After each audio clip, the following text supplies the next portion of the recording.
কলকাতাতে স্পেসিফিক কিছু নেই, যেমন ধরুন রেন, যেমন ধরুন 12 তারিখে কলকাতাতে রেনফল নেই, ঠিক আছে। 13 তারিখেও কলকাতায় রেনফল নেই, ঠিক আছে। 14 তারিখেও কলকাতাতে রেনফল নেই। 15, 16, 17তে 15তে আছে, 15তে আছে স্ক্যাটার্ড রেনফল, 16, 17, 18তে আছে স্ক্যাটার্ড, এই 16, 17, 18তে ফেয়ারলি ওয়াইডস্প্রেড। না, আশার কথা শোনাতে পারল না আবহাওয়া দফতর। আরো 3 দিন চলবে এই তাপপ্রবাহ। 13, 14, 15 তারিখ পশ্চিমের 3 জেলা পশ্চিম বর্ধমান, পশ্চিম মেদিনীপুর এবং পুরুলিয়া জেলায় তীব্র তাপপ্রবাহের সতর্কতা। ঝাড়গ্রাম এবং বাঁকুড়া জেলায় মৃদু তাপপ্রবাহের সতর্কতা। বাকি জেলায় চূড়ান্ত আর্দ্র এবং ঘর্মাক্ত আবহাওয়া।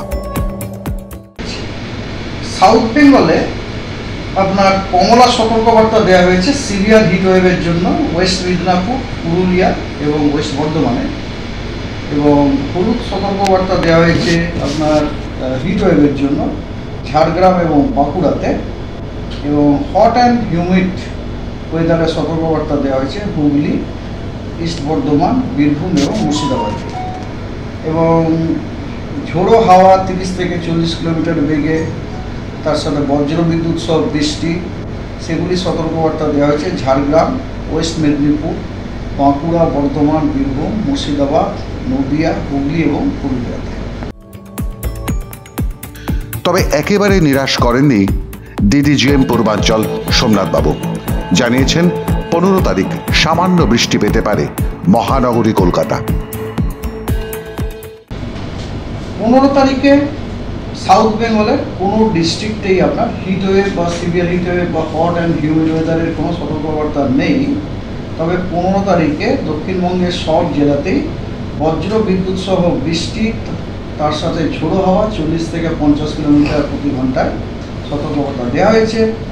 এবং 15 তারিখে নর্থ বেঙ্গলে কমলা সতর্কবার্তা দেওয়া হয়েছে heavy two very heavy rainfall, অর্থাৎ 7 থেকে 20 সেন্টিমিটার রেনফল। সেগুলি হচ্ছে জলপাইগুড়ি, আলিপুরদুয়ার এবং কোচবিহারের জন্য।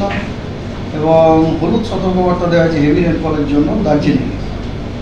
16 তারিখেও আপনার একই ব্যাপার, দক্ষিণবঙ্গের কোনো জেলাতে কোনো রকম হিট ওয়েভ বা সিভিয়ার হিট ওয়েভ বা হট অ্যান্ড হিউমিড ওয়েদারের কোনো সতর্কবার্তা নেই।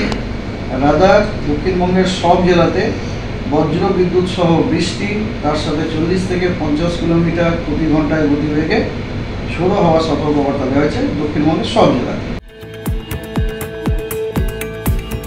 তবে তিনি জানিয়ে দিয়েছেন আগামী 14 তারিখের আগে দিল্লির মৌসুম ভবন বৃষ্টি নিয়ে, বর্ষার আগমন নিয়ে কোনো সুখবর শোনাতে পারছে না। মাধ্যম ব্যুরো রিপোর্ট।